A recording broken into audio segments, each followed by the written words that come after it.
मैं डॉक्टर दीपक पीएमसीएच में assistant professor हूँ डिपार्टमेंट ऑफ गैस्ट्रोएंटरोलॉजी में। और हर साल हम लोग वर्ल्ड डाइजेस्टिव हेल्थ डे मनाते हैं 29 मई को। और इस साल का टॉपिक है heart burn. Heart burn actually क्या है? जीआरडी एक जो मेडिकल टर्म है उसका एक सिम्टम्स है जिसे कि हम लोग हार्ट बर्न बोलते हैं, और वो most common symptom heart burn है। इसमें मरीजों का जो तकलीफ होता है वो मेनली कंप्लेन करते हैं कि हमें जलन हो रही है, छाती में जलन हो रही है, पेट के ऊपरी हिस्से में जलन हो रही है, गैस ज़्यादा बन रहा है। तो ये एक सिम्टम्स होता है जो कि मेन जिसका डिजीज़ जो हम लोग मेडिकल टर्म में बोलते हैं जीईआरडी, जिसका कि पूरा फुल फॉर्म होता है गैस्ट्रोइसोफेजियल रिफ्लक्स डिजीज़। और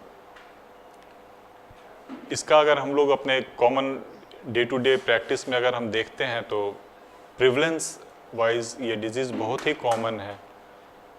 अराउंड 20 to 25% पेशेंट हमारे पास आते हैं जो कि इस तरह के प्रॉब्लम लेके आते हैं। और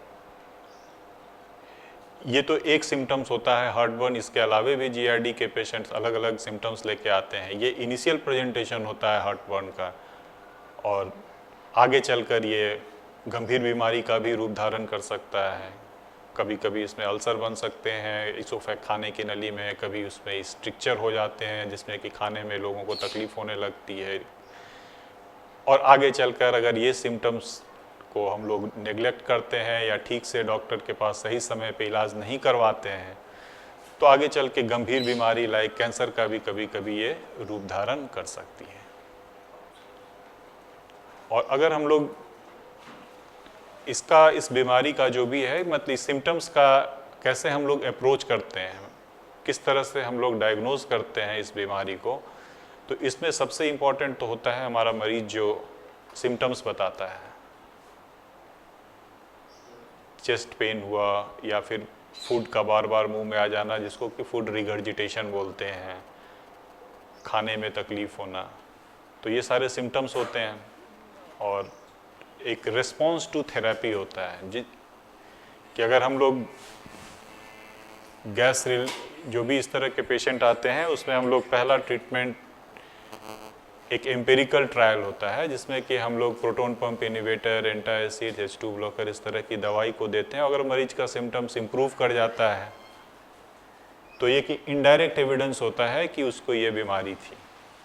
हर केसेस में हम लोगों को सोफिस्टिकेटेड इन्वेस्टिगेशंस की ज़रूरत नहीं होती है, लेकिन अगर प्रॉपर डायग्नोसिस करना है, बार बार मरीज इस तरह के कंप्लेन लेके आते हैं तो उस केस में हम लोग एंडोस्कोपी, पीएच मॉनिटरिंग, और अगर एंडोस्कोपी में कहीं कोई गड़बड़ी आती है तो बायोप्सी लेने की भी कभी कभी ज़रूरत पड़ती है। तो ये सारी कुछ टेस्ट्स होते हैं जो कि हम लोग पेशेंट को रिकमेंड करते हैं अगर उनका सिम्टम्स सिंपल मेडिसिन से नहीं ठीक होता है। ये तो रहा मेडिकल पार्ट। और इसमें एक बहुत ही इम्पॉर्टेंट चीज़ होता है कि आपका लाइफ स्टाइल, इस पे भी हम लोगों को बहुत ही स्ट्रेस देना होता है कि लाइफ स्टाइल मॉडिफिकेशन, क्योंकि आज के लाइफ में हम लोग बहुत ही बिजी लाइफ लीड करते हैं, अपने खान पान पे ध्यान नहीं देते हैं, तो वो सब चीज़ को भी हम लोगों को स्ट्रेस देना पड़ता है। स्मोकिंग, अल्कोहल, ये सब को कम करना है या अवॉइड करना है। अगर ओबेस है तो वेट लॉस के लिए हम लोग एडवाइस करते हैं। स्मॉल फ्रीक्वेंट डाइट बोला जाता है, थोड़े थोड़े करके खाना खाना है, एक बार में ज़्यादा नहीं खाना। एडिक्वेट स्लीप लेना है, रात में नाइट टाइम इमीडिएटली खाने के बाद बेड पे नहीं जाना है।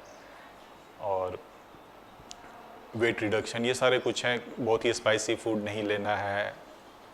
तो इस तरह से lifestyle modification, drug treatment like acid inhibitor drug जिसको कि पीपीआई बोलते हैं, H2 ब्लॉकर, और अगर इन सब चीज़ों से अगर नहीं कंट्रोल होता है तो कभी कभी फिर हम लोगों को लास्ट स्टेज में सर्जरी की भी ज़रूरत पड़ती है। सर्जरी के लिए भी हम लोगों को बोलना पड़ता है,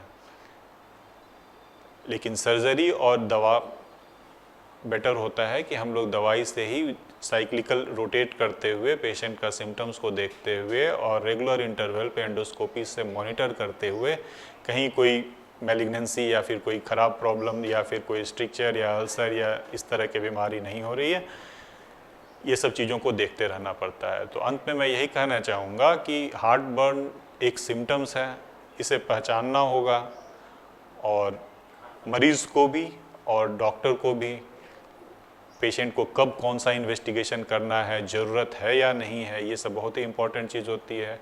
मरीज़ को ये बीमारी को नेगलेक्ट नहीं करना है, इनको अगर बार बार ये प्रॉब्लम आती है तो डॉक्टर से मिलना है और डॉक्टर भी इसे जुडिशियसली मतलब अपने ढंग से दवाई से, इन्वेस्टिगेशन से और फॉलोअप में पेशेंट को रख के कंट्रोल किया जा सकता है।